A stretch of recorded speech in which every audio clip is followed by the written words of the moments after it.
2016, and we haven't changed our minds.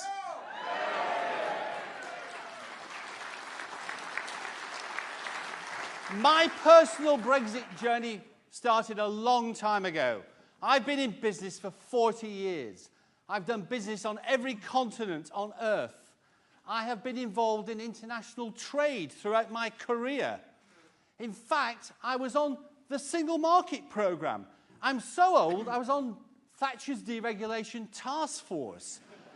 I fundamentally understand how trade works, how we do business, and the dead hand of European regulation. Unlike what the Remainers say, it's not because I was stupid and ignorant that I voted to leave. It's because I knew more than many of them put together.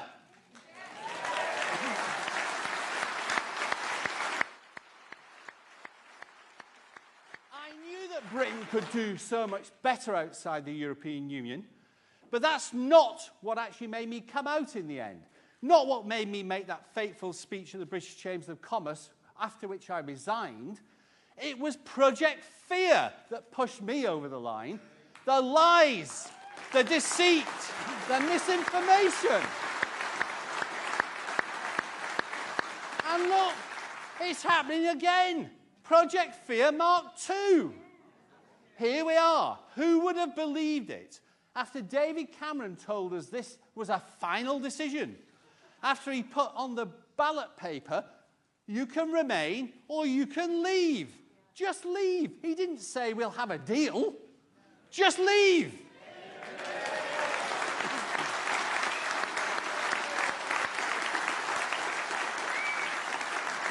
After our deceitful, disingenuous, quizzling Prime Minister, who wanted to remain,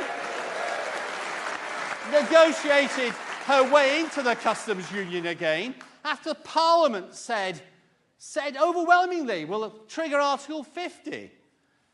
Despite those things, despite the fact that we actually repealed the European Communities Act, that we set in train a date for leaving, despite all those things, we're facing the biggest betrayal in the history of Britain.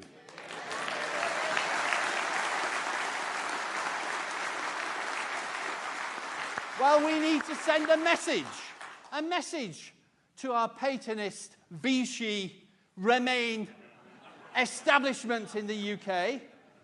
A message, very simply, watch out, we won't stand for it.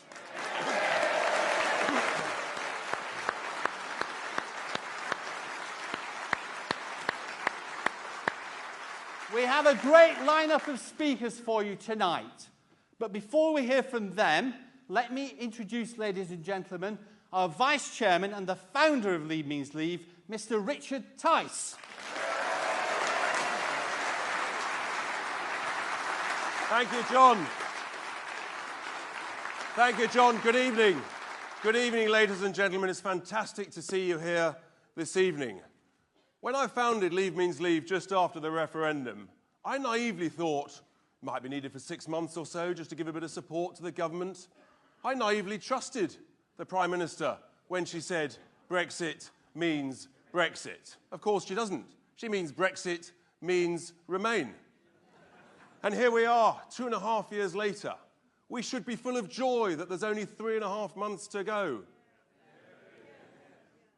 But we're not, ladies and gentlemen. We face the battle of our lives against the tide of the establishment that are desperately trying to stop this from happening.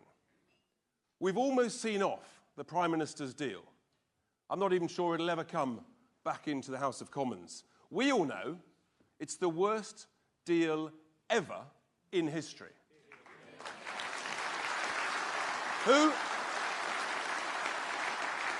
Many of us tonight, from the world of business, who on earth would offer 39 billion quid for nothing? I mean, that's not really common sense, is it? Who on earth would want to put our beloved, fantastic nation into a straitjacket and then give the key to the padlock to some foreigners in Brussels? unbelievable. But we know, that actually we all believe in Britain.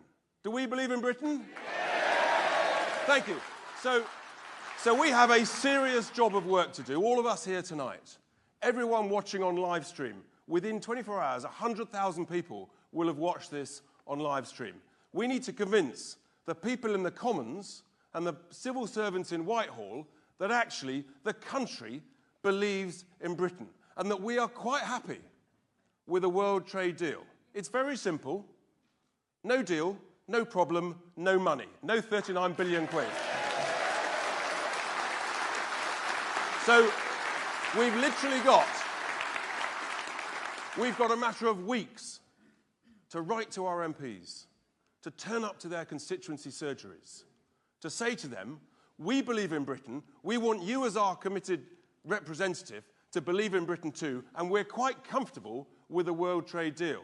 Because as every week goes by, that's the opportunity. That's the freedom that we cherish. But it is a huge battle, because we've got to win this.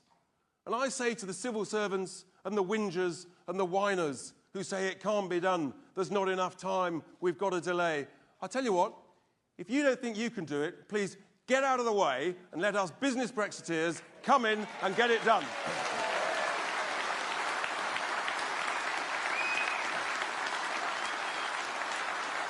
Because I can tell you, we would work 24/7, 7 days a week, and it would be done, and it would be a fantastic success for our nation. So, we've got a great lineup of speakers, led by one of the bravest, most principled politicians, and there's not many of them, but this is one of them. This is a truly special person. She has faced all sorts of abuse, grief, hideous stuff on social media, but she is a lady of fantastic courage. And she's from Northern Ireland, so she understands more than most people that actually the border issue and the backstop is a complete and utter nonsense. Before we welcome her to the stage, let's just see her in action. Hopefully. In his final sentence where he said that we should be staying in the customs union and we should be staying in the single market, what he really was saying, we should be staying in the EU. You may think I'm talking absolute nonsense. There's 17.5 million people out there who don't think I'm thinking nonsense. See, anyone who votes against this principle of the second reading is really betraying the will of the British people. Please welcome to the stage, Kate Hoey, MP.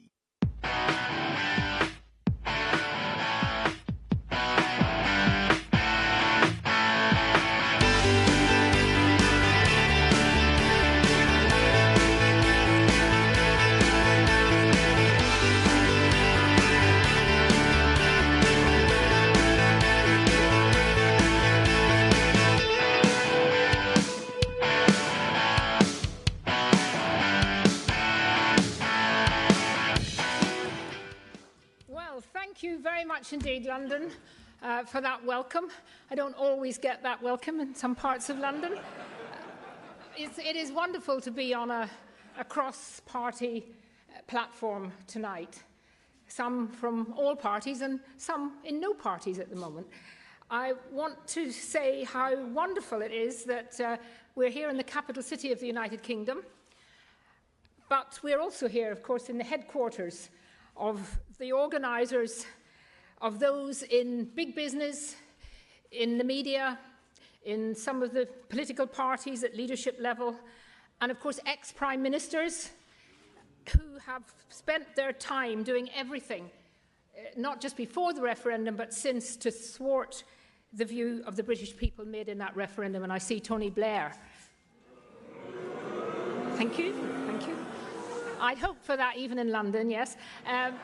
Even today, Tony Blair is continuing to make that case for a second referendum. And yet that referendum was supported by the overwhelming numbers of members of Parliament. Absolutely clear that they voted to have the referendum. And the referendum was voted in by many people across the country who'd given up on politics, or who had never voted because they actually felt that politicians never listened to them.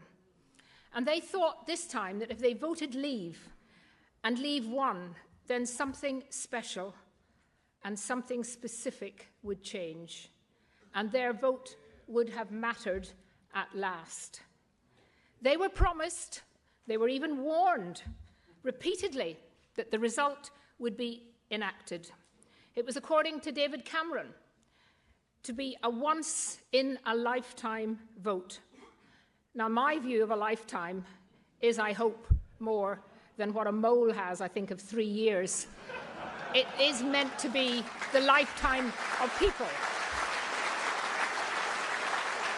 But despite the dire warnings and the accusations that we all heard of being stupid and racist and not understanding, 17.4 million people defied the establishment and voted to leave. And I was so proud that 70% of constituencies that voted Leave had Labour MPs.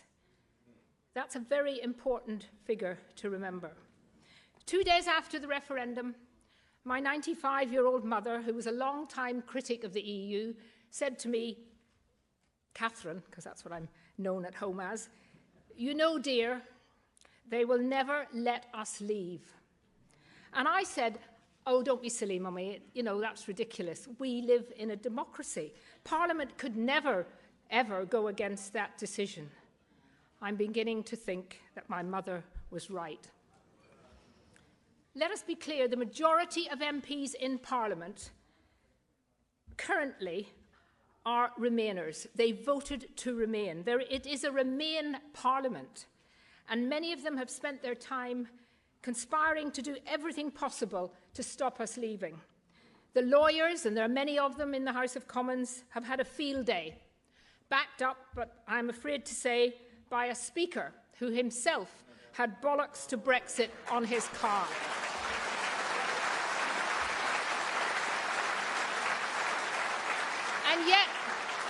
And yet that very same Parliament, for years, and I've been an MP 30 years next year, let treaty after treaty after treaty go through without ever asking the British people, did they want to lose their sovereignty more and more to the EU. So Parliament, I am very clear indeed, and the public should be very clear, that no amendment in Parliament can override the legal position. No parliamentary vote, in my view, can be allowed to stop us leaving. We handed the decision to the people, and the people have decided.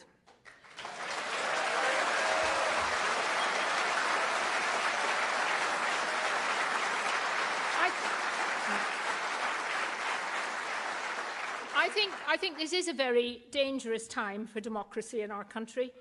The public are getting tired of politicians using their manifestos to get elected and then abandoning them. And just look at the manifesto of both the Conservatives and Labour last year.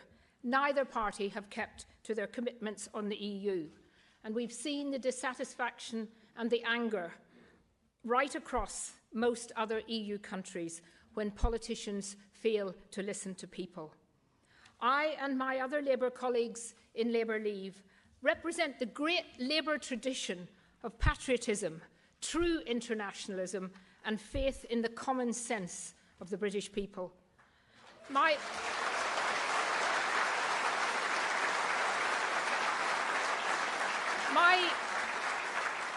first election that I stood in 1983 was on a manifesto that a Labour government would leave the European Economic Community. The tradition of Attlee, Benn, Gateskill, Peter Shore, and of course on the 100th anniversary of women voting for the first time, the charismatic Barbara Castle. And she made clear in 1971 in some great speeches when you look back to Parliament of just what joining the common market would lead to. And she was absolutely right. And if only the Labour Party now and Jeremy Corbyn was able to be true to his own instincts, we could be 10 points ahead in the polls. I know the Conservatives here won't like that, but we need to get back to our traditional Labour anti-European Union position. I don't believe...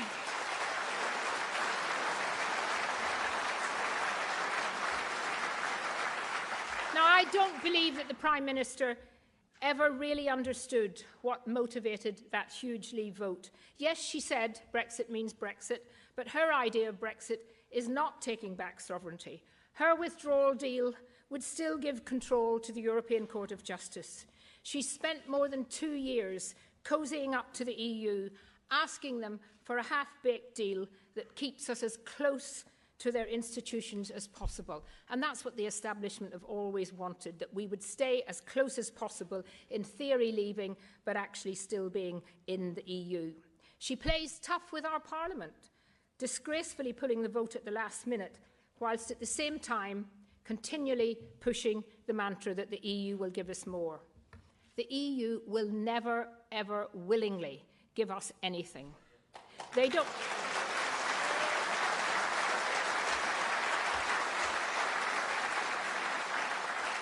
The European Union do not want the United Kingdom to be successful. They don't want us to be competitive.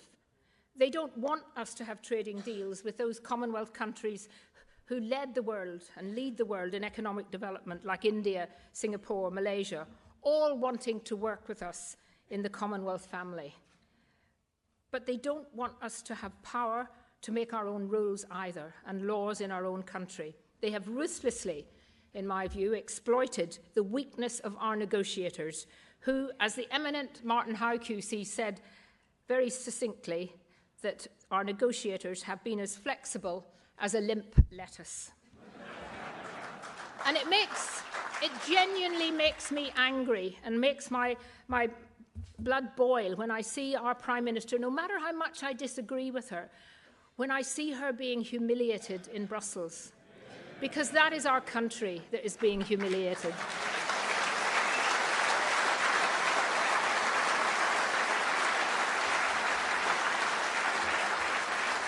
The withdrawal agreement is a complete sellout and has to be defeated. We didn't vote for a deal. We voted to leave the European Union, and we knew what that meant. Why do our politicians from across Parliament not have more confidence in our country's ability to thrive and prosper outside the EU? There is a deliberate campaign to make a managed exit on world trade terms seem unthinkable. Journalists, many of them I had huge respect for, but journalists on some of our supposedly great political programmes do everything to stop any explanation of what this would mean. We saw that.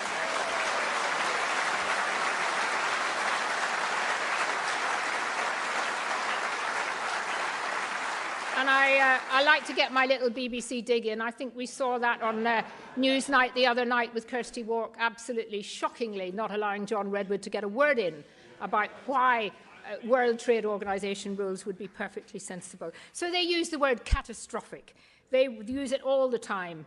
Well, I'll tell you what is catastrophic. It's leaving us locked into the EU, but without a voice, being half in, half out, a vassal state still paying vast sums of money each year until they finally deign, if ever, to give us a trade agreement. Just think how different it would have been if the government was led by a Prime Minister who actually believed in Brexit.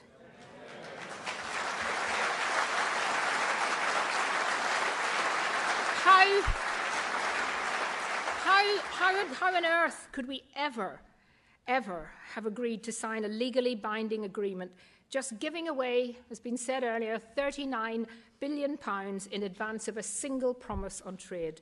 How could any UK Prime Minister agree a deal that separates out Northern Ireland from the rest of the United Kingdom?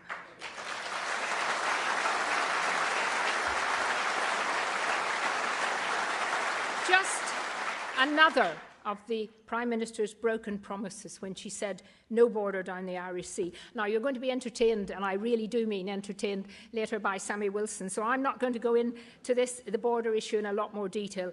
But as someone who grew up in Northern Ireland and proud, very proud to be pro-union, I feel very strongly about this. We didn't spend in Northern Ireland 30 years stopping IRA terrorists, killing soldiers, police and civilians in order to get a united Ireland, to allow a few jumped-up EU bureaucrats and a complicit Prime Minister to try to do the same thing by the back door.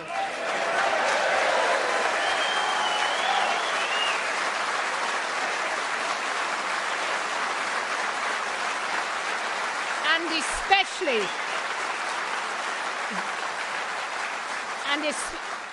and even more ridiculously, is that it would not even be in the interests, the economic interests of Northern Ireland, who depend so much on the trade to and from Great Britain. So why is a British Prime Minister dancing to the Irish Taoiseach's tune? There is no need for a hard border, and there is no need for a backstop. The chance... Now, nearly finished. The Chancellor wants apparently to flush out extremists. And I don't think he meant just in his own party. I think he meant all of us. He wants to... and, you know, this is... I mean, it's funny, but it's actually quite serious that you have a government senior figure calling the majority of the country extremists. Well, those who want to give our sovereignty away and forever prevent trade deals and welcome the EU court in looking at what we do, to me, those are the extremists. So, I do not, for all those people calling for a second referendum, a people's vote, a loser's vote, whatever you want to call it, I do not fear the result of another referendum. I genuinely think that the vote to leave would be bigger than before, but I fear the precedent that it would set. And why should we? The people have already spoken, and now their orders have to be carried out.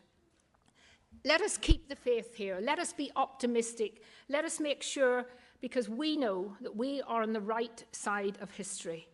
We need to keep united, we need to keep strong, and we will win. Thank you.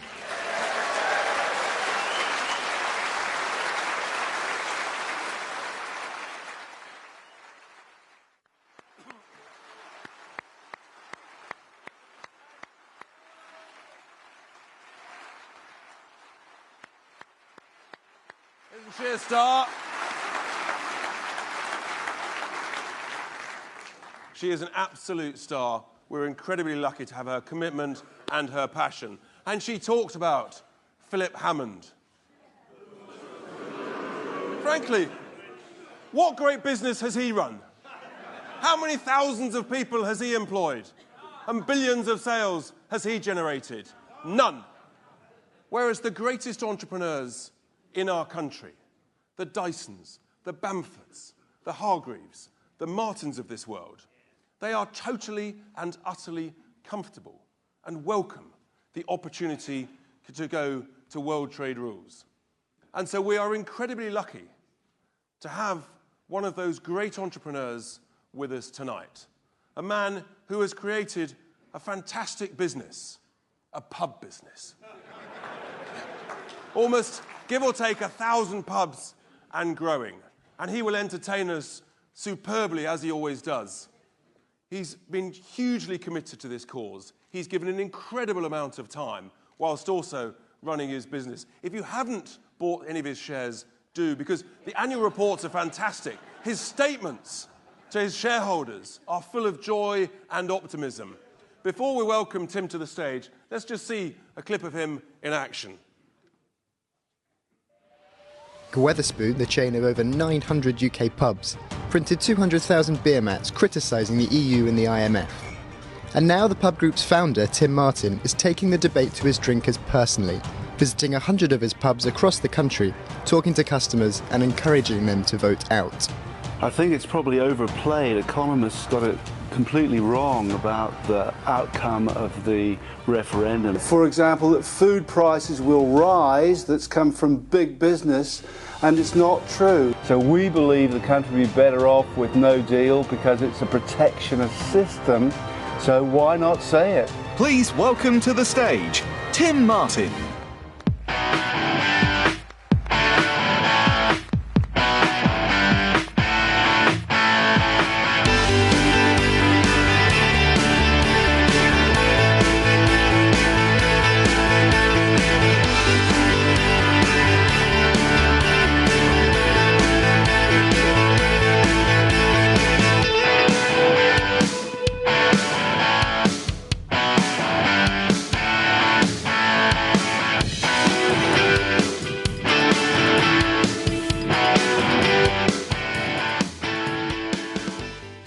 Thank you very much indeed, ladies and gentlemen, for that extremely warm welcome.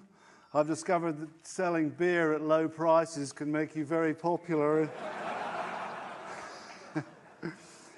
I was very apolitical. I wasn't really concerned about politics, quite neutral on the issue of Europe, until we joined the exchange rate mechanism, which a lot of you will remember in here, where we were going to link our currency in about 1990 to the other currencies of Europe, and it was going to bring our interest rates down and bring inflation down. And what actually happened was that the opposite happened, and a lot of you in here today will remember it pushed interest rates right up. So my mortgage doubled, my bank, which was Barclays, got into trouble, it needed to be rescued, and with a massive rights issue. And there was huge unemployment, and eventually we didn't want to leave because the great and the good thought we should stay in it. We got thrown out and the whole system collapsed.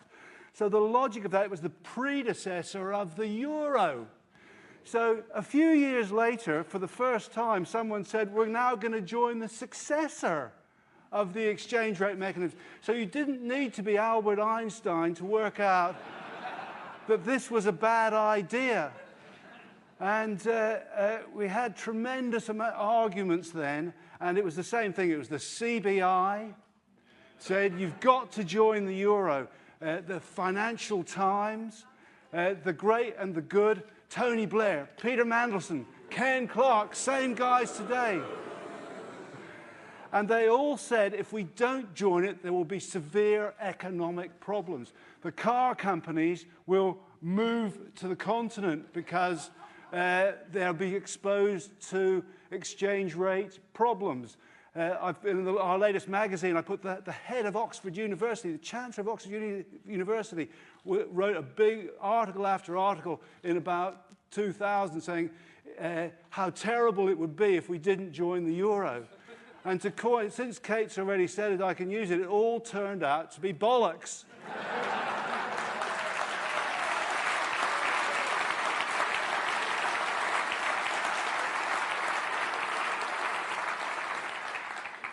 But I'm going to apologise slightly to Jacob because it didn't affect everyone who'd been to Oxford and Cambridge University in this way. He's one of a minority of maybe 5%, 10%.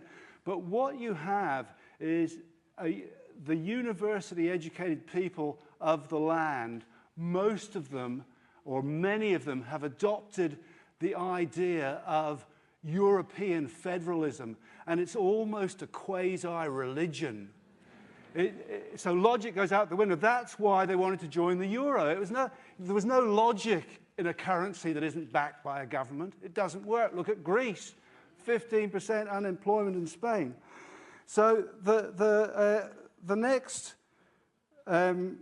toxic idea of the day, which is from the same quarter, from the CBI, FT, etc., is that we need a deal.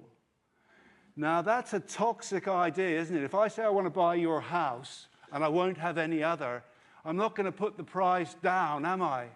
So if you say you need a deal at any price, which is effectively what the CBI has said, the FT has said, etc., it's a cliff edge with no deal, then you're stuffed in terms of trying to negotiate anything decent. The fact is that far from being a cliff edge, on the 29th of March next year, if we leave with no deal, we save 39 billion quid.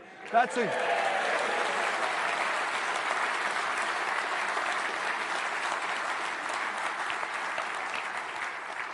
Whenever I wake up in the morning, and you're probably the same, I always think being 39 billion quid better off is a good start to the day, isn't it? The other thing that we can do is that we can regain control of our fishing overnight.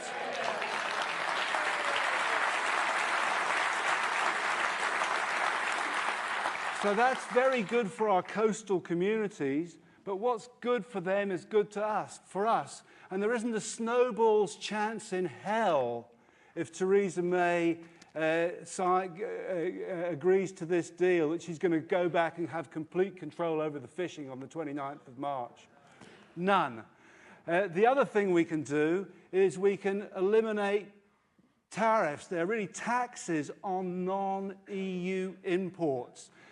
Not necessarily straight away, perhaps on things we produce here. You can argue over that. But I haven't seen many people growing bananas in the UK, or avocados, or coffee, or New Zealand Sauvignon Blanc, or Aussie Merlot, or children's clothes. 12,000 products are taxed. And do you know what happens to the money? It's collected by the UK government. Where does it go?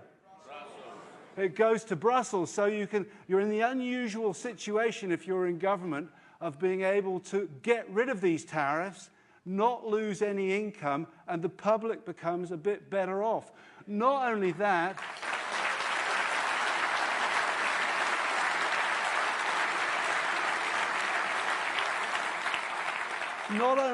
you give a signal to other countries in the world that you're a free trader, like Singapore, like New Zealand, like Australia, like Canada, which have slashed these tariffs, and they do extraordinarily well.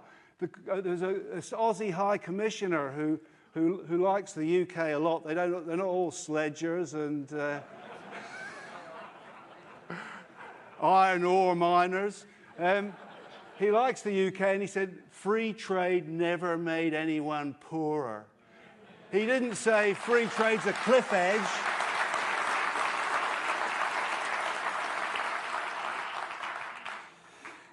The main other factor, of course, is that we regain democracy. Now,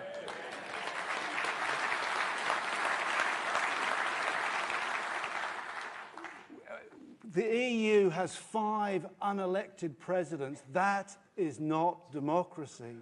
It's got a court which isn't accountable to national parliaments, and I'm afraid to say a mock parliament, because the members of that parliament, the MEPs, can't even initiate legislation. That is not democracy. And democracy is economic steroids. Just look around the world, North Korea versus South.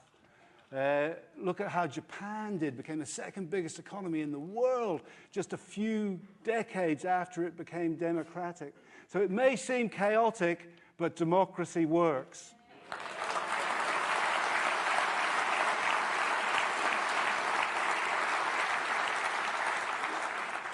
Folks, the scare stories are falling apart. Slowly, but they're backed by lurid articles in the FT, lurid comments from a lot of people. But they said the banks were all going to leave. Well, there are more people employed 3.5 months before Brexit Day than there were at the time of the referendum, so they haven't gone. Property prices in the city have gone up, so that doesn't indicate that people think they will go. One of the scare stories is that planes are not going to fly. I thought, well, let's assume the EU are stupid enough to say you can't land your planes in this country. I thought, we've got the planes, we've got the runway, we've got the money. Morocco's nice this time of year.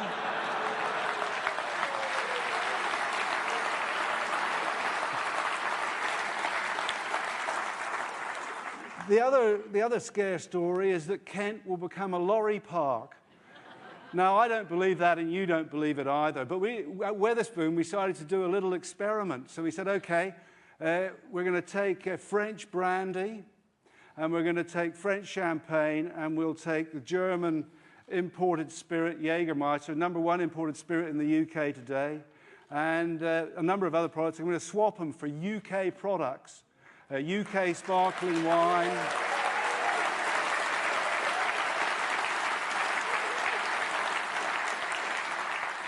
I'm a free trader, and so are you. I believe in free trade, but there comes a time, which I think has arrived now, where we have to show a bit of muscle. And our trade has gone up since we've introduced UK and even a few Aussie and Kiwi products. American brandy, it's really good, you should try it.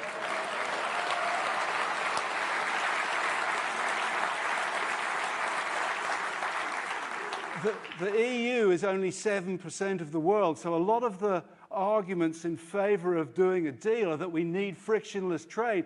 But if you believe in frictionless trade with 7% of the world, what about the other 93%?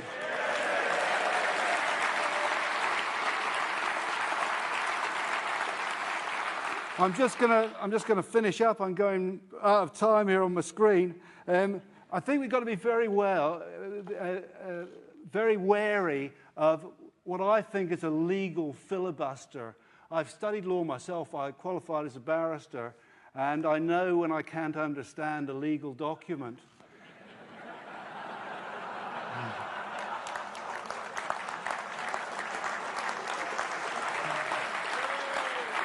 But the American Constitution 200 years ago, and boy has it, you can say not too fond of Trump or whatever, boy has North America been successful. Look at North America versus South, which didn't have democracy, the poor guys, you know, but the North's been so powerful and a great friend of ours.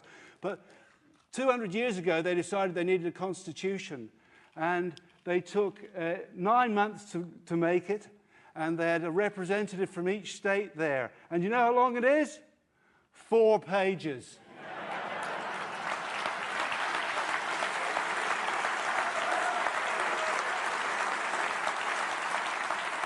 And it's a very, very good constitution, and it works. And the withdrawal agreement from the EU alone is 580 pages.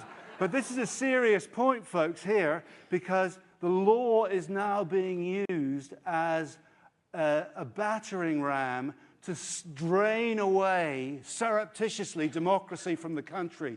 It's been done under the guise of the rule of law, using lawyers, diplomats, etc., who are, in most cases, convinced about the need for rule by technocrats from Brussels, which we don't agree with. So it's very dangerous for us. So I think I was trying to think of delay, of course, is another real problem in this, which we've got to be extremely wary of. Paul Simon summed it up. Just get out the back, Jack. Make a new plan, Sam. No need to be coy, Roy. Set yourself free. Thank you very much. Thank you. Over here. Thank you very much.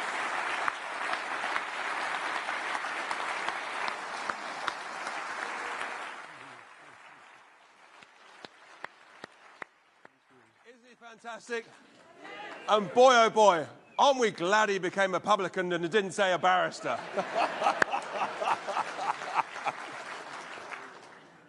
To our next speaker, ladies and gentlemen, another MP of huge courage, a man who knows a thing or two about negotiation. Frankly, he should have been in charge of this negotiation, because we would have ended up in a completely different place. He's strong, he's brave, he's going to tell us about the Irish border, about the nonsense, the gibberish, the fabrications. And he's a fantastic speaker. Before we welcome him to the stage, let's just see him in action. We will not be voting for any deal which calls into question the integrity of the United Kingdom. We will be leaving the single market. we will be leaving the customs union. That is, of course, what people voted for. And indeed, Mr. Speaker, it would be detrimental to the union if we had a situation where Scotland or Wales or Northern Ireland had the right to say to the people of the whole of the United Kingdom, we don't care how you voted. Don't take any dictation from the EU. Stand up to them, dig your feet in, and they will give in. Please welcome to the stage Sammy Wilson MP.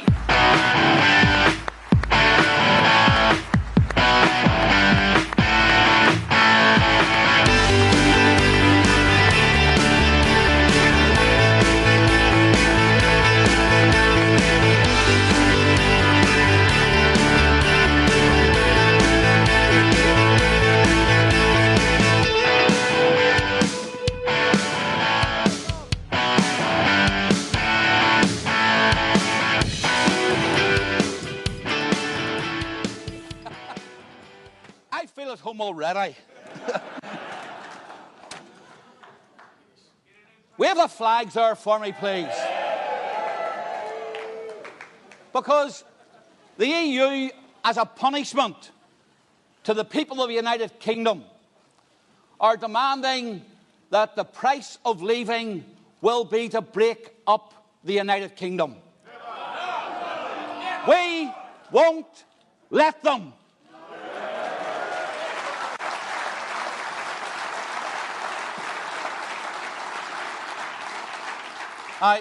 I've only got 10 minutes. These are not my notes. But I brought it along tonight because I wanted to show you what we're going to pay £39 billion for. £700,000 a page, nearly.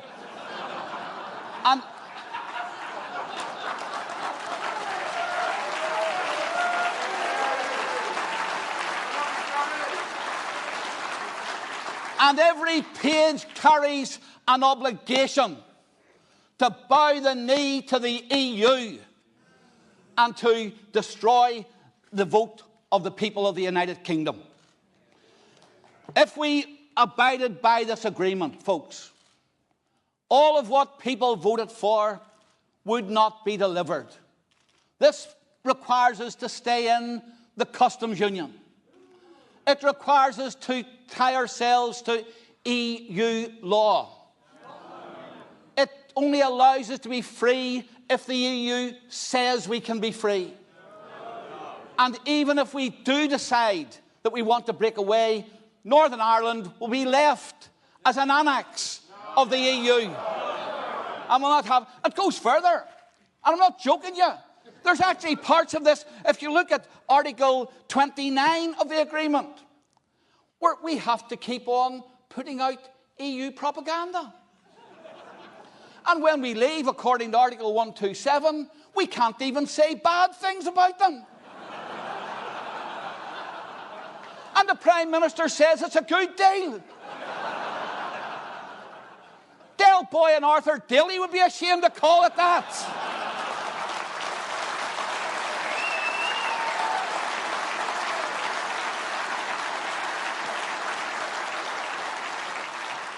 And how do we get into this mess? How do we get tied up with this? Well, and you heard from Kate. This is all down to a problem that exists along the Irish border. It was thought at one stage that the 10 Northern Ireland MPs who take their seats in the House of Commons would be the people who could either make or break this deal. We're an irrelevancy now. Because there are that many people against this deal, we could sit at home and watch it on the TV.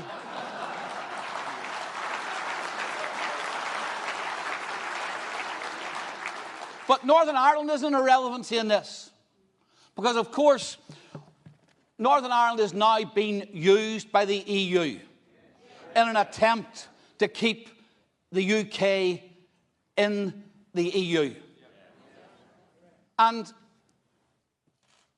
this was brought about when I think the EU, the negotiators sat down. How can we create a problem which creates a situation where we can say you cannot leave because there are such big problems. And the Irish government and the EU sat down and they contrived the biggest con trick that you could ever think of. Back in Northern Ireland, and in Ireland as a whole, we have, if you tell a tall story, it's called You Go and Kiss a Blarney Stone. In this case, they made love to the Blarney Stone, I think, when they came up with this one. Because, of course, the EU and the Irish government have created a problem which does not exist.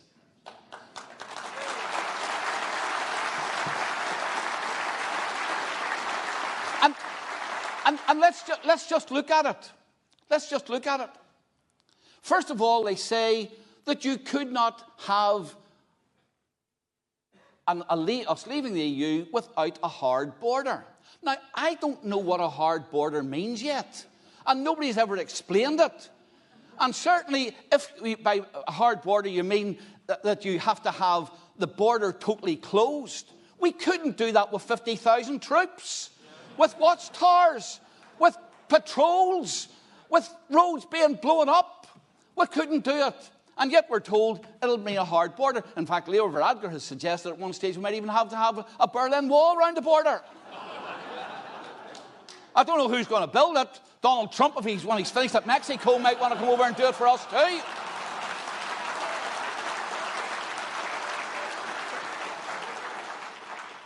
So, I mean, what would it mean? What would you have to do for a hard border? I'll tell you one thing, if 50,000 troops couldn't do it, a lot of barber poles across the main roads between Northern Ireland and the Republic won't do it either. But it's not even necessary, folks. Every day, trade goes across the Irish border and taxes are collected. Every day into the Irish Republic comes trade from third countries, from China, from Africa, from South America, where there are no similar rules to what there are in the EU. Is every container opened? No, of course it's not. The goods come in, they go to the shops, trading standards officers check them. They don't need to be checked at the border. They're checked at the point of sale or the point of distribution. And when it comes to animal checks, we already do animal checks. We have similar veterinary standards. It's all doable. And yet we are told that this is necessary. It's a con trick, of course. It's a con trick devised to keep us in the EU. Now, the Prime Minister would say, oh no, it's only temporary. In fact, the EU don't even really want it. They spent a year and a half fighting for it.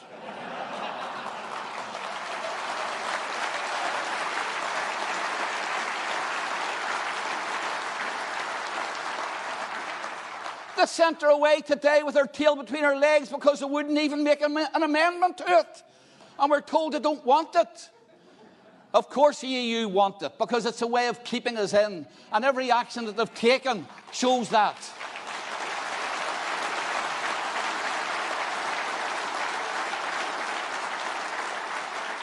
Only this week we've had the European Court of Justice ruling that we can extend Article 50 time if we want, unilaterally. Here's an organisation that usually works about the same pace as evolution, and it made a decision within 4 or 5 days. There's nothing political about that. They don't want to keep us in. Of course they do. And as the deadline approaches, I can tell you that this deal, or any of the amendments which the Prime Minister is seeking to it, we don't want assurances. Assurances. I mean, listen, the assurances will be given by people who will not even be there after May, because there's European elections. They would have to be exercised by a government that might not even be in power when we have to do these things. So what are the assurances worth? And I believe that come the 29th of March, folks, we must leave.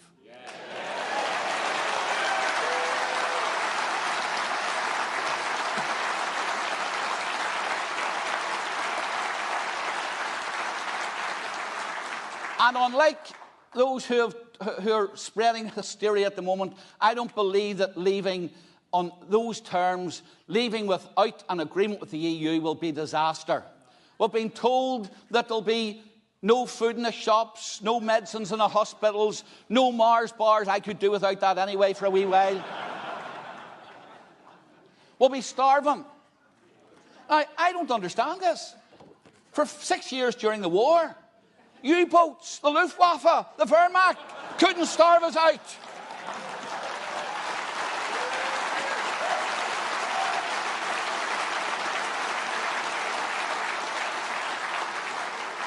And yet we are told that a bunch of bureaucrats from Brussels, armed with the European Code of Customs, are going to stop all of our trade, are going to starve us out.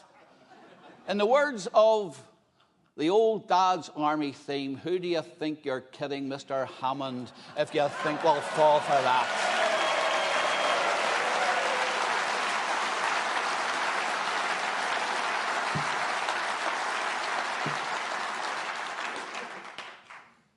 I just want to finish off on a serious note, though, because what's at stake here, folks, is that people voted. They came out in their millions and voted in June of 2016. They expect politicians to deliver on that.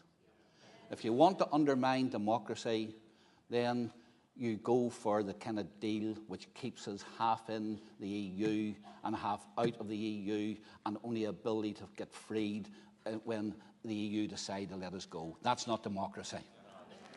And I'll tell you, from the point of view of Northern Ireland, we are not going to accept, in the words of the Attorney General, a situation where we have to regard the rest of the United Kingdom as a third country, where we find ourselves cut off from our main market, where we find that we can't take part in trade deals, where we find that forever we will have our laws made in Brussels without any input or any ability to change them, regardless of how damaging they are. That's not democracy. That's dictatorship. We'll not have it.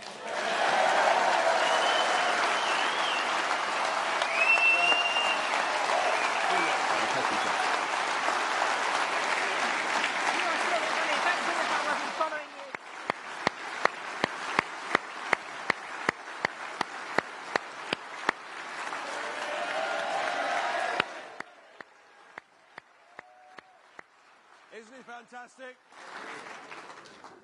Isn't he fantastic? Yeah. Didn't I tell you he should have been in charge of the negotiation? Yeah. We'd have ended up with 4 pages, not 585. And we wouldn't have spent 39 billion. Can you believe it? 700 grand a page. That's why barristers do so well, Tim. Our next speaker, ladies and gentlemen, is another fantastic Labour MP. He comes from Manchester. He led the city council up there for 12 years. He's absolutely passionate about making things better for the least well off, the lowest paid. And he knows, as we do, that a proper Brexit will help the least well off, the lowest paid, the most, because the price of food, clothing, and footwear will go down, not up. He's hugely passionate. He's faced all sorts of abuse from his colleagues in Parliament and other parts of the Labour Party. But before we welcome Graham to the stage, let's just see him in action.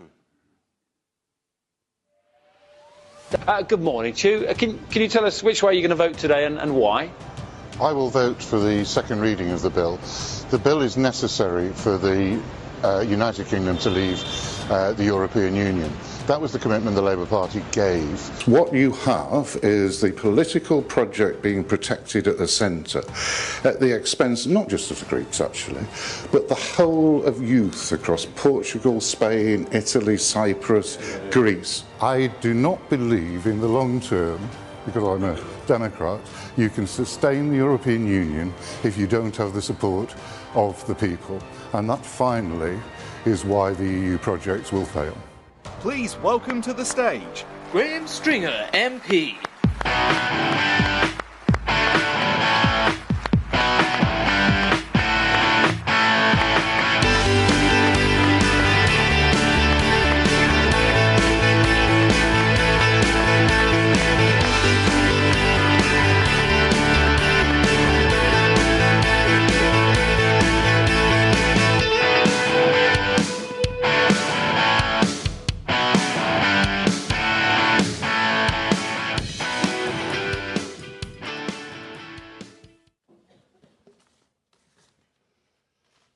That was a wonderful speech by Sammy, and I wouldn't pretend to know as much about the Irish border as Sammy does, but I do know he's right, that this is a put-up job by the European Union.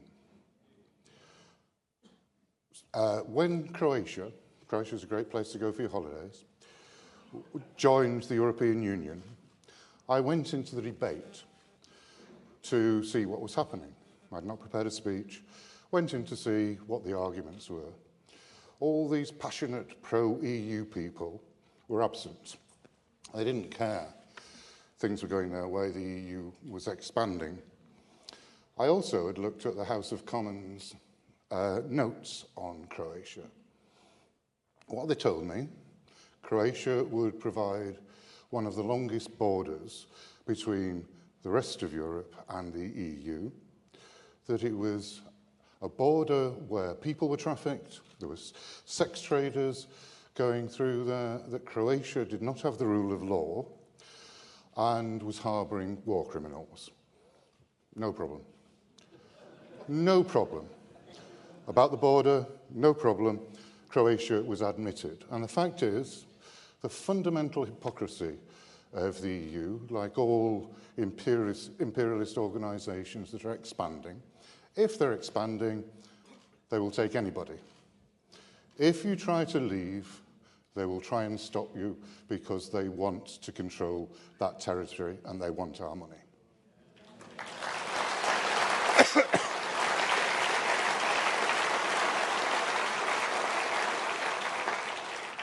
We are at a particularly serious moment in our history.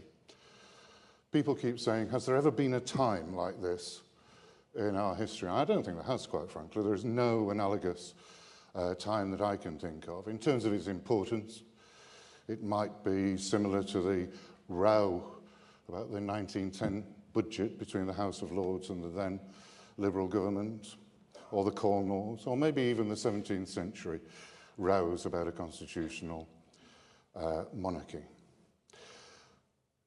The country will not be the same, whatever decisions we arrive at, and it is absolutely vital that the decision we arrive at is to respect the referendum.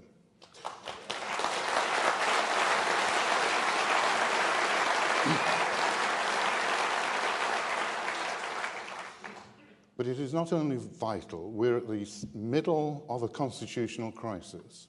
Not the constitutional crisis you might read about in the quality press, about the shenanigans in the House of Commons and the House of Lords. They're important, but they're not abnormal. What is unusual and unique and unprecedented is that it is now a row between Parliament and the people.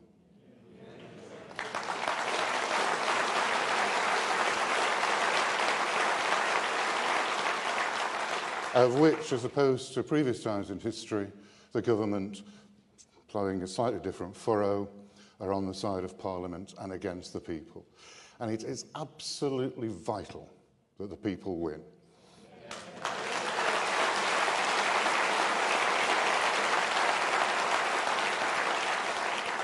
When David Cameron put the proposition, second reading, to the House of Commons that we should have a referendum, having he'd won the 2015 election, he said, the people are sovereign.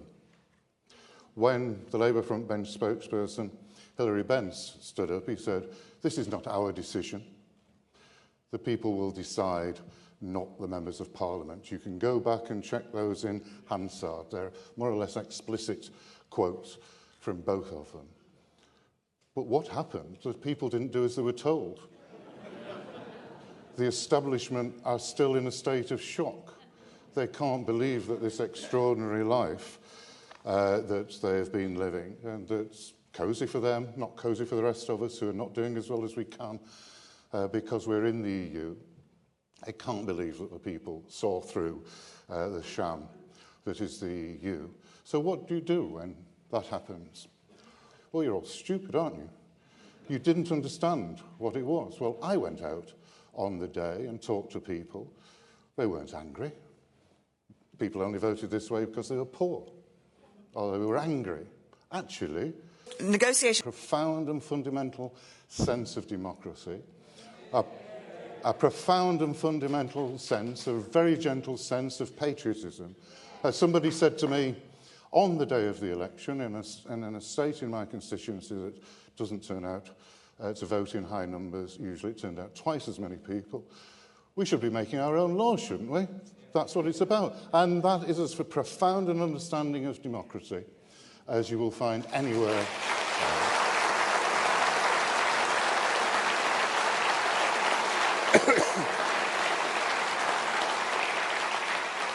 So having denigrated the majority of people who want to remain are looking for other arguments. We'll have a second referendum. What it would be about is not clear. Would it be about the deal? If people didn't understand a very simple proposition in or out of the EU, how would they understand 575 pages of really rather difficult prose? The SNP get particularly annoyed in debates when I point out to them that if you have a second referendum because people change their mind, well, they apply that to themselves if they ever get Scottish independence. Well, they say, fine, there's an opinion poll now thought it was a bad idea, we'll take it back to the people. Of course they won't, and neither would anybody else. You cannot, on the basis, you cannot, having taken a referendum, every time there's an opinion poll that shows a different result, go back to the people. It's fundamentally insulting, and it undermines the very essence of consulting and letting the people decide in the first place.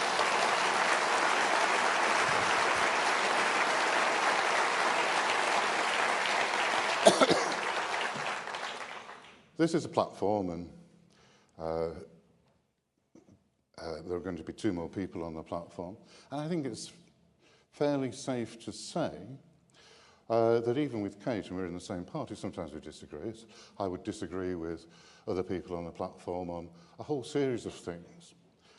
But this is the right for us to disagree, put those disagreements to the ballot box, and so people can choose whether it's Conservative or Ukip or Liberal Democrats or Labour MPs, and not have those decisions taken by unelected bureaucrats, which is effectively what the EU is about. And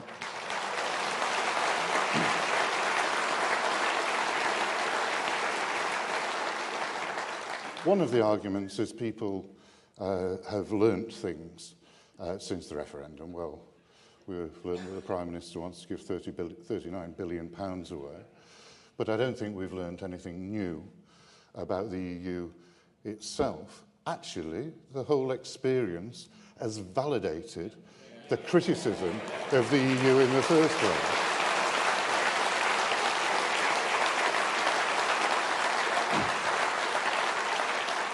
The EU was set up by European elites, possibly for good reasons, one understands it. Many of their countries had been fascist, some had been communist, some had been invaded and controlled by other countries, and they basically had given up on the trust of democracy. Well, we haven't. I fundamentally believe, even when the Labour Party loses elections, if the people decide it, that has to be abided by, and that is what democracy means. The fight with the EU now is a fight against a European establishment, a European elite who are fundamentally and totally hostile to the concept of democracy.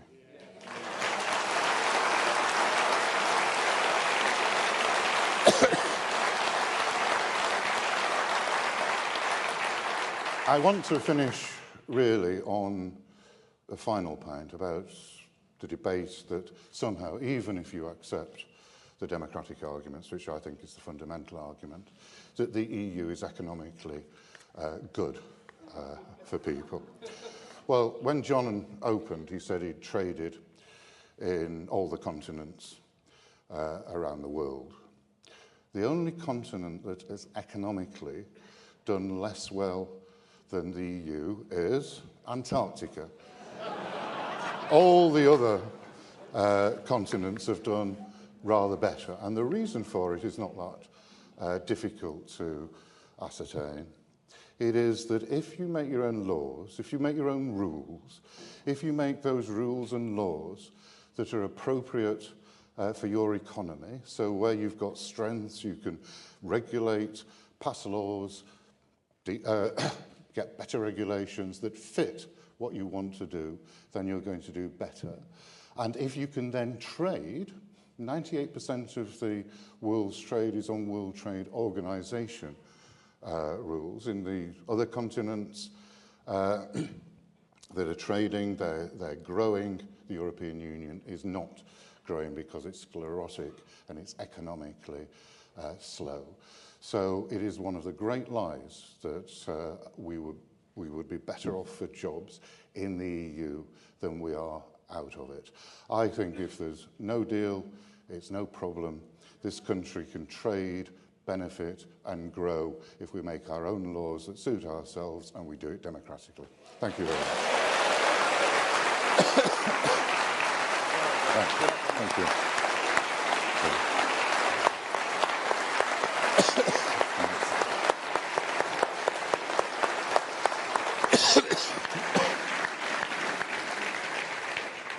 A true democrat, and what a simple example. Antarctica and the European Union. They go well together. Our next speaker, ladies and gentlemen, needs little introduction, but it is just worth reminding ourselves the commitment to the cause that he has given. Possibly the original Brexiteer.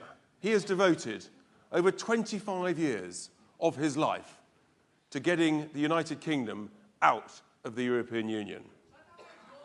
And the courage to do that, the bravery, the abuse, not only to him, but to his family, his children, has been utterly hideous to watch. But he is a man of bravery and of huge courage. Not even a small problem with an aeroplane could keep him down. When it crashed on one election day, he pulled himself out, he wiped away the blood, he stood up, he dusted himself down, and he pulled out a fag and lit it.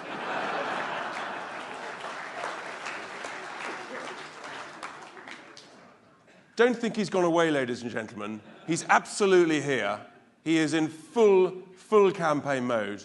Before we welcome him to the stage, let's just remind ourselves of him in action.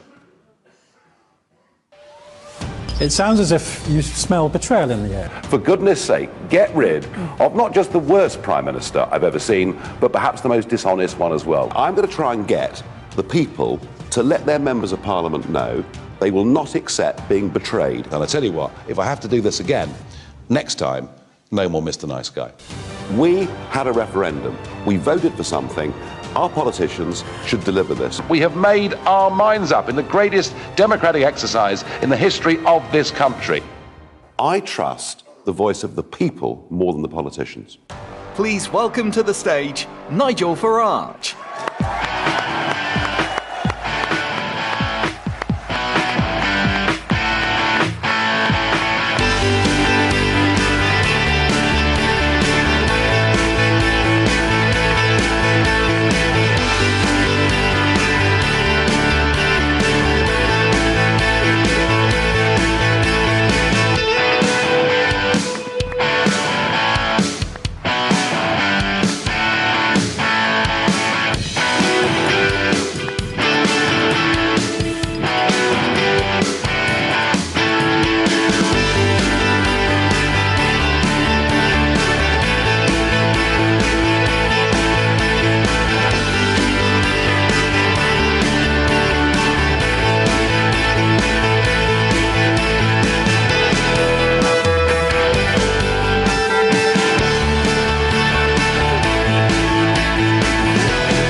Got back on the Eurostar from Brussels.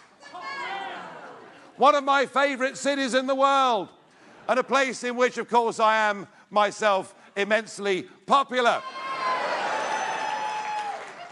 But it wasn't me last night that was being abused in Brussels, though I have been for much of the last 20 years. No, the abuse that was going on last night, the arrogance that was going on last night, the bullying that was going on last night, the thuggery that was going on last night was coming from unelected bureaucrats, people like Jean-Claude Juncker treating, and listen, I'm not a fan of Mrs. May. Oh, no. But when she goes abroad, like it or not, she is the leader of our country. And to see her being talked down to by that bunch of gangsters yesterday was a shaming moment for them and for us.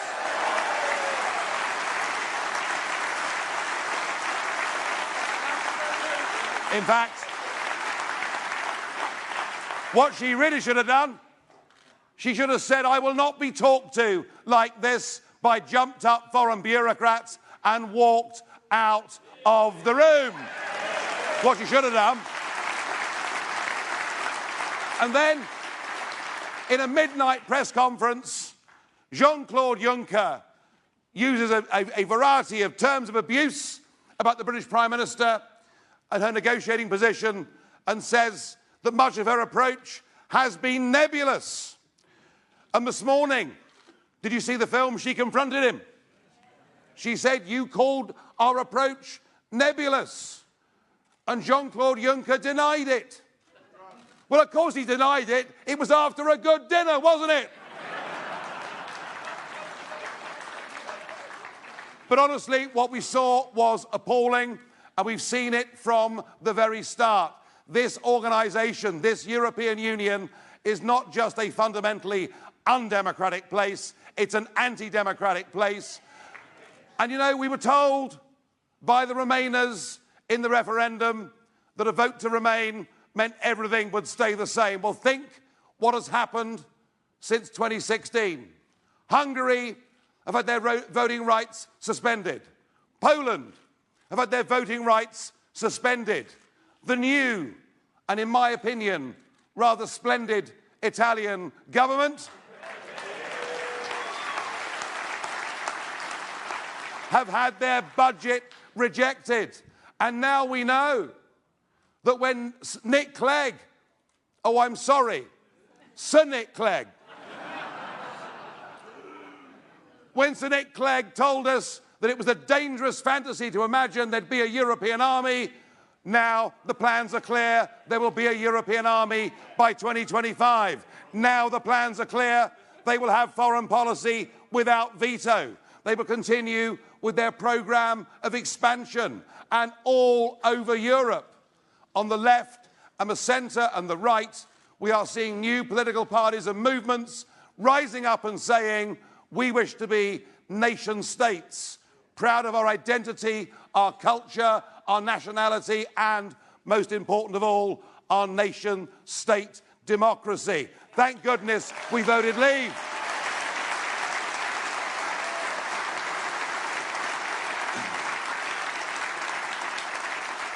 But the problem is not all with the bureaucrats. Yes, they have power without accountability, but much of the problem, I'm afraid, lays not with the Remainers. Look, they never accepted the referendum result, did they? They've campaigned from day one, from June the 24th, Tony Blair. Yeah, he's our best asset, really, isn't he? Must admit, the one person I do respect on the other side is Michel Barnier. Because what he's done is to run rings around our useless civil service and a Prime Minister who was a Remainer, and I'm sorry to say, still is a Remainer.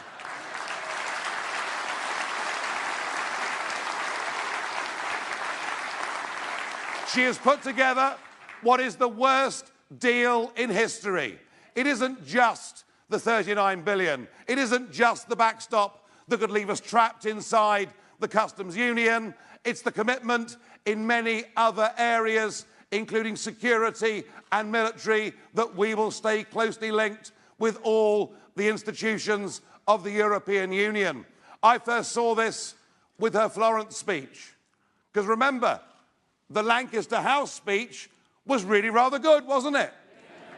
I mean, there I was, hearing a British Prime Minister uttering words and phrases that I'd been abused for using for the previous 2 decades, and suddenly there she was. I thought, wow, maybe we're going to get there. But what we saw at Florence was the Prime Minister of a country who'd spent decades trying to opt out of parts of the European Union, going with a mandate to leave, trying to opt back in to parts of the European Union. And I sensed then, and I wrote and said then, that the great Brexit betrayal had begun. And I would love to think that I was wrong about this, but I don't think I am. The deal clearly is dead.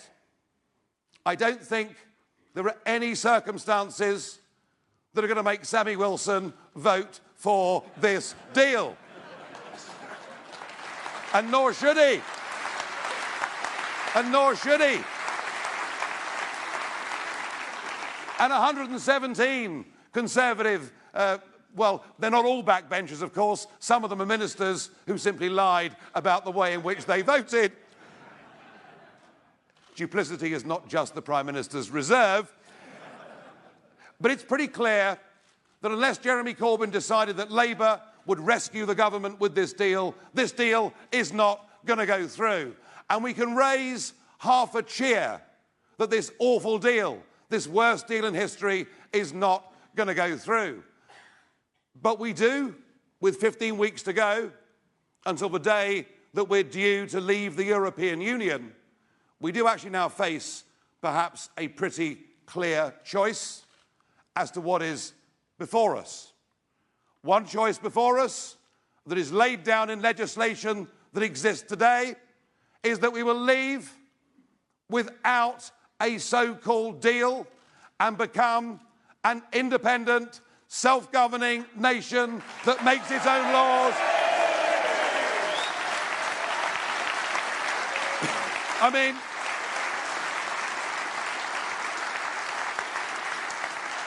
no deal, no problem. And I'm really bored with being told by people who've never had a proper job in their lives how much damage it will do to trade. None of them understand the great potential, the opportunity that we have to be freed of the Brussels bureaucracy, to set legislation for our own financial services industry, our own fishing industry. We can be in control of our lives, our destiny, and I tell you what, we'll do a damn sight better job than Mr. Juncker and the gang in Brussels.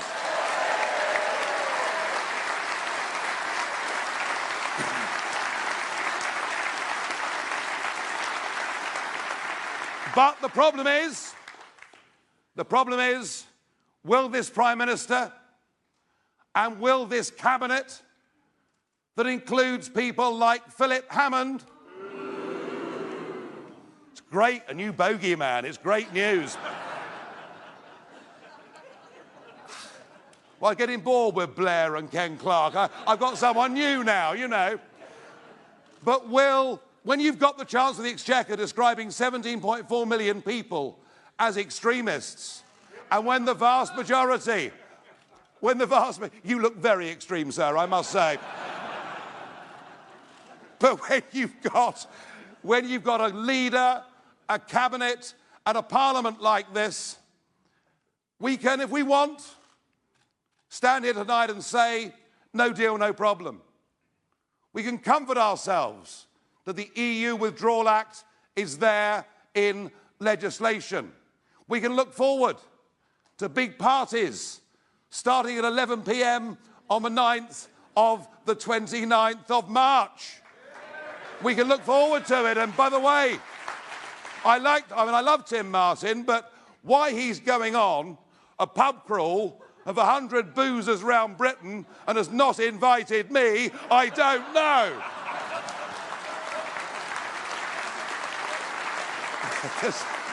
Tim, I'm up for it, mate. I'm up for it. We'll start this evening.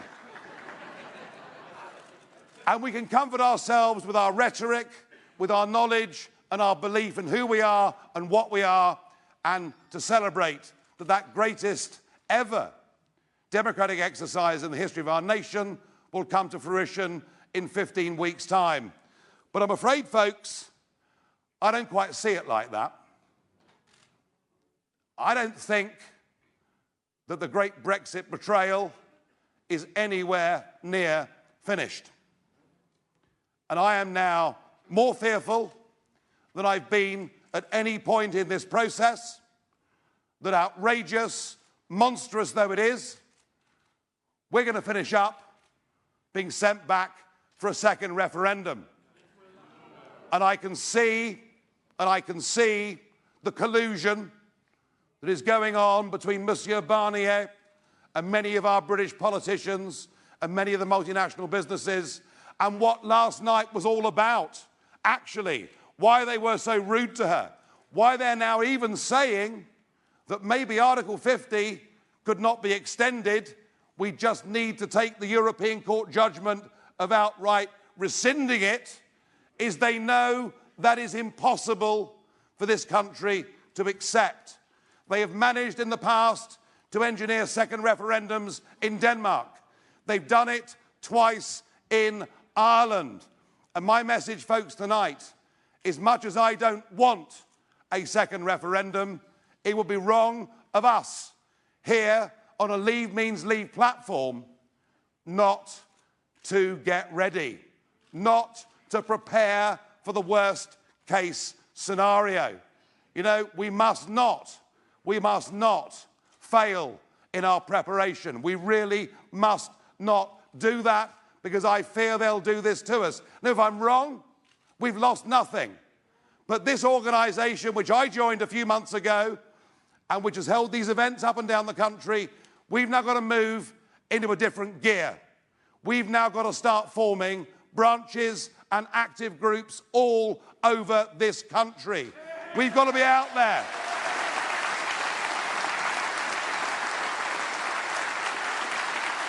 We've got to re-engage.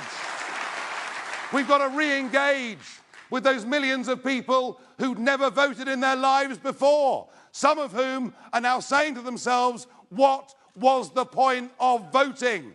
We've got to connect with them and give them hope, and many of them, particularly in the Midlands and the north of England, we have got to become the group that is ready for whatever contingency.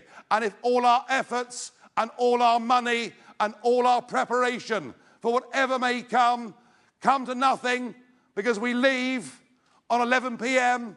on March the 29th next year, then so much the better. But please, folks, can I urge you, can I implore you, let's get ready for every situation. I don't trust this Prime Minister.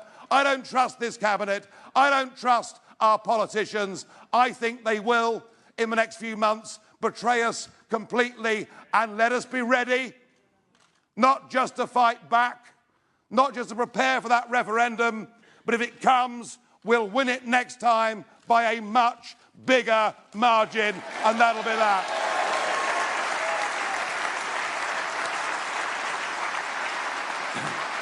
All right, done my bit.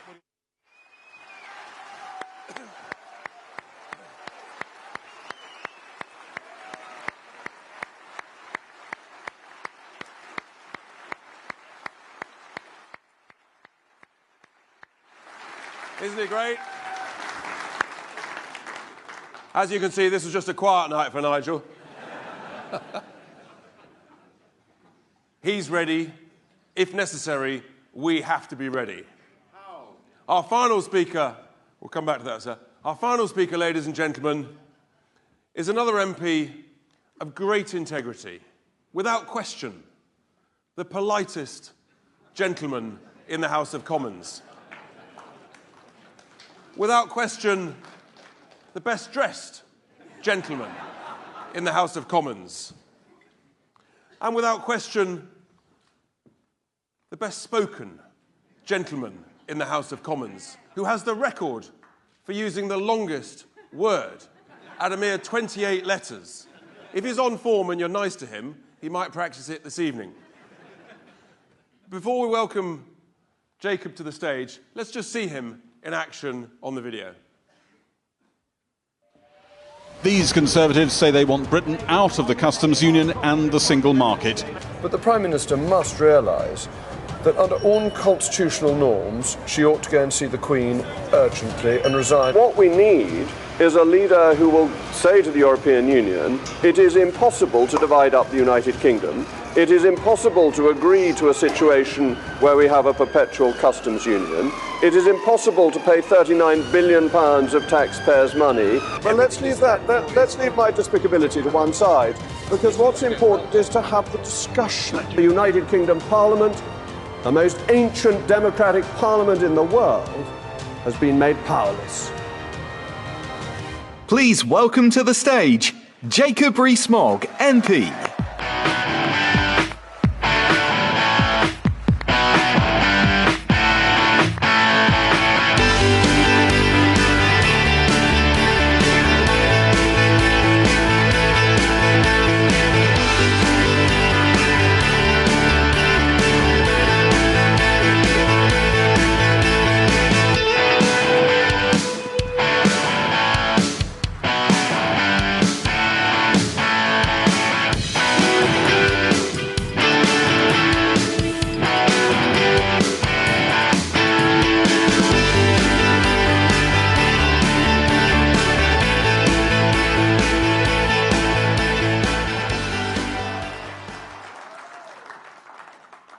Well, ladies and gentlemen, thank you all for staying.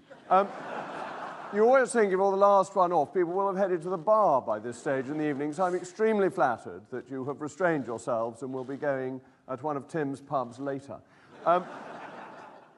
We know the basic facts, don't we? That the European Union is a failing economic model, and that the defeatist attitude of the British establishment is about managing decline. It essentially takes the view that the UK can never do as well as it did in the past, that our best days are behind us, and that all we can hope for is to shelter behind the EU's protectionist wall to keep out some of the globalist winds that will blow, and if we shelter, perhaps we will hold on to some level of prosperity. But when you look at the European Union, you see that this isn't actually true, that the winds have got through that wall, they're beginning to blow down that wall, and that so many European economies are failing, and that their institutions are failing with them. Just look at France. France, Paris, riots every week, people wearing yellow jackets, and they're not George Osborne, are taking to the streets week in, week out, in a great tradition of French opposition to the hierarchy. Look at Italy, rejecting the orders, the rules, the commands of Brussels. But of course you would if you were Italian reject it, because you've had no economic growth for 20 years. Your standard of living hasn't been getting any better. But if you're Greek, your standard of living has been crushed. Now we know all this, but we also know that actually the way to achieve prosperity is to have those key things that make a prosperous state. The rights of property, the rule of law, freedom of speech, and democracy. All of these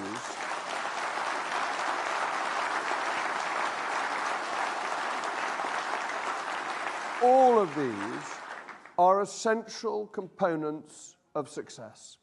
If you take a single one of them away, you find that the others are not protected. So free speech protects democracy. Democracy protects the rights of property. The rights of property are part of the rule of law. The four always come together.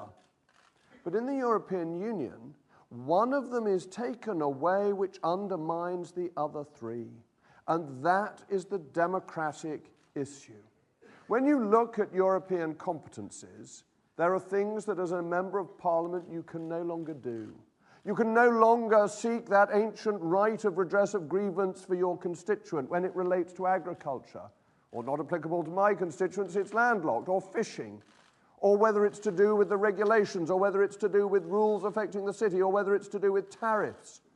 All of this, ladies and gentlemen, is outside your democratic control. It's been passed up to a higher authority. And we need to remind ourselves why this matters.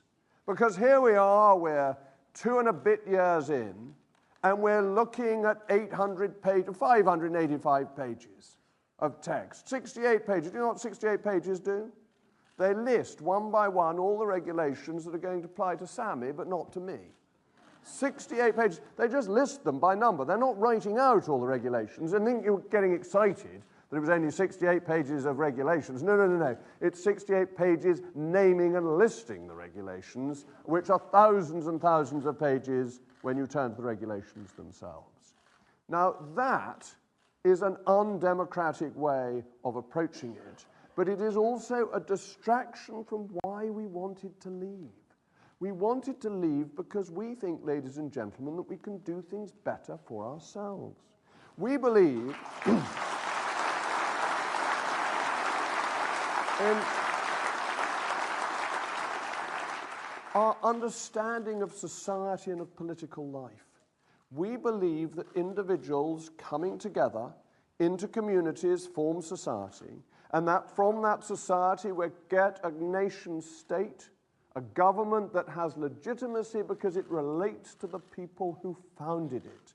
We have a conception of parliamentary democracy and sovereignty where Parliament has authority not falling from it on high, but given to it, ladies and gentlemen, by each and every one of you for a 5-year term, returnable to you intact at the end of that 5-year term. We think that is how our society is created, how our nation is created, and that is where legitimacy lies.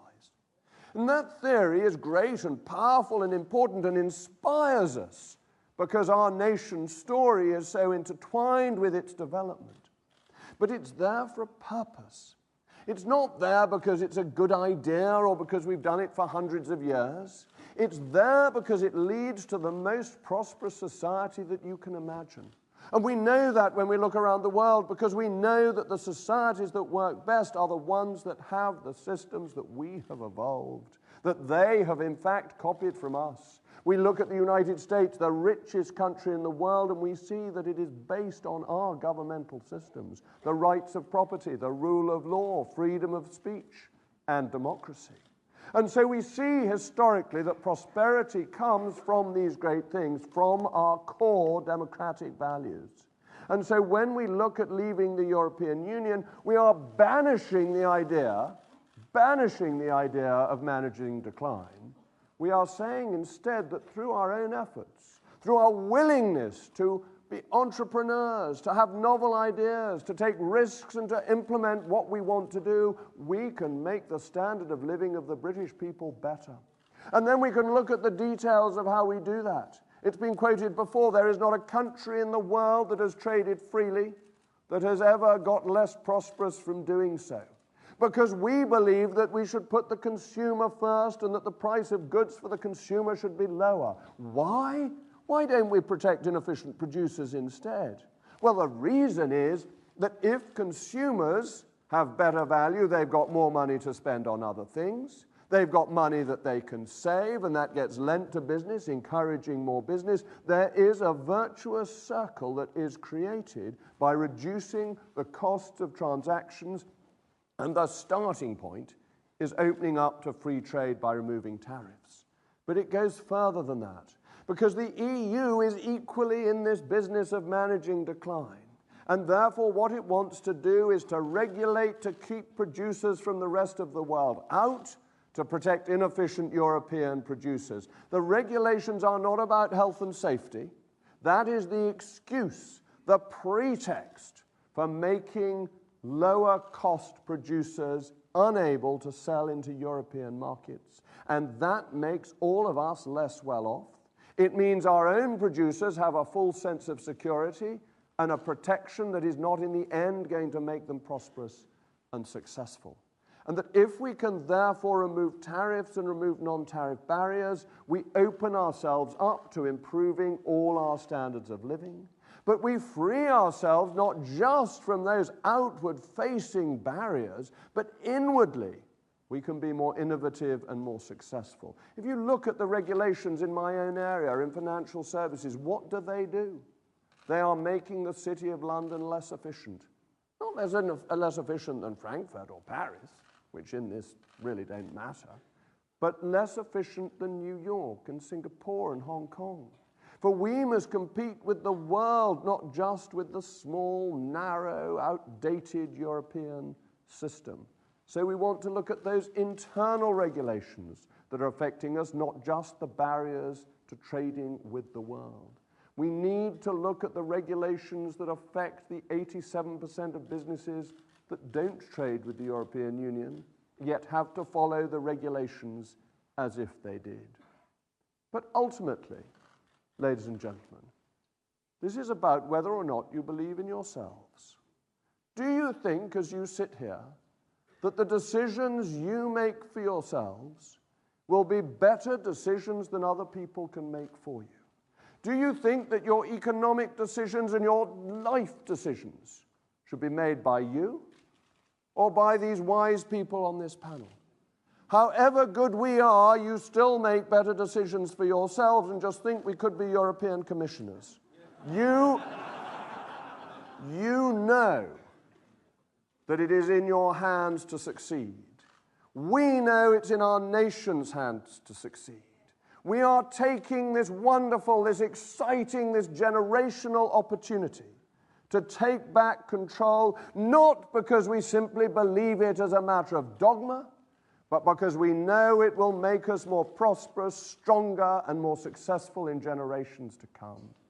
That is the prize. It is so exciting in all the discussions on the 585 pages. Do not forget that taking back control is about doing things better, succeeding, and prospering. Thank you.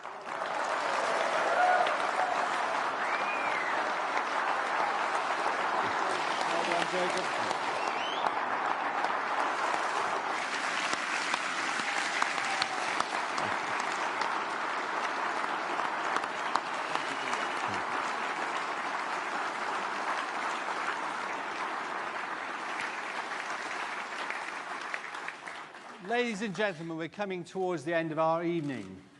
Do you know we, Leave Means Leave, have hundreds of business owners and entrepreneurs who support our cause. They believe in Britain. The establishment of Britain do not believe in Britain. This is the problem we are facing. When I made my speech at the British Chamber's conference in March 2016 and said that Britain could do better off out, the first person to come up to me and shake my hand was the next speaker on stage. That person who said, "What a fantastic speech, how much do I agree with you," was one Jeremy Corbyn.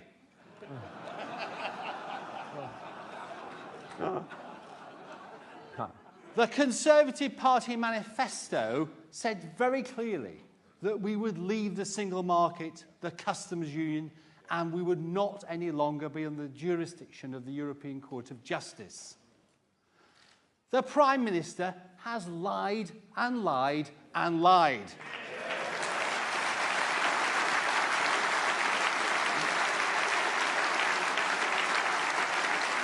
But she did not have the wool pulled over her eyes by the European Union. She got the deal she wanted because she wants to remain in the customs union and remain close to Europe. Before we leave tonight, there's a few things I'd like you to do for me. The first thing I'd like you to do is thank our fantastic panel of speakers.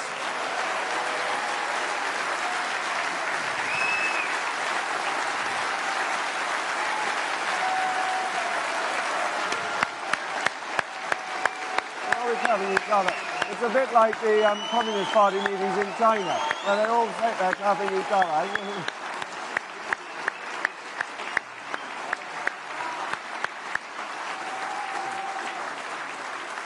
Thank you. The second thing, which is also directed to the average of 100,000 people who watch these rallies live streamed at home, is to take the time to write to your MP and tell them that if they don't get us to leave on the 29th of March 2016, you will never vote for them again. 19. Well, I hope they don't write to me, because I'm all right. Yeah, Freudian slip. We should have been out 2 years ago. 2019. The third...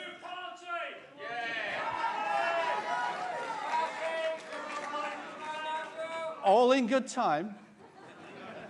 The third thing I would like you to do is to grab your banners, grab those things that are in front of you and on your seats, and stand up. Because I want us to send a very loud message to the cloth-eared people in Parliament. I'm in Parliament. No, I'm not doing. I don't. What do we want? Thank you.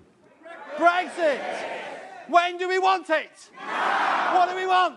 Brexit. When do we want it? Now. What do we want? Brexit. When do we want it? Now. Give yourselves a round of applause.